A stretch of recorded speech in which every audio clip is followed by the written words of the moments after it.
অন্তর্বর্তীকালীন সরকারের কেউ কেউ তাদের বক্তব্য বিবৃতিতে আওয়ামী লীগ নিষিদ্ধ করতে বিএনপি প্রতিবন্ধক বলে প্রচার করছেন, যা সঠিক নয়। আওয়ামী লীগ নিষিদ্ধ করা না করার সিদ্ধান্ত নেওয়ার এখতিয়ার সরকারের।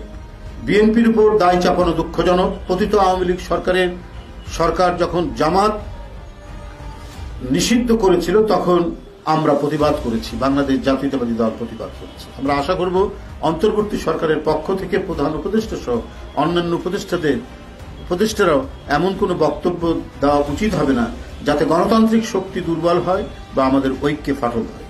বিএনপির ভারপ্রাপ্ত চেয়ারম্যান জনাব তারেক রহমান ইতোমধ্যে অন্তর্বর্তীকালীন সরকারের প্রতি আহ্বান জানিয়ে বলেছেন, জনগণের রাজনৈতিক এবং অর্থনৈতিক ক্ষমতায়ন নিশ্চিত করতে জরুরি ভিত্তিতে পদক্ষেপ নিন, জনগণকে আস্থায় রাখুন।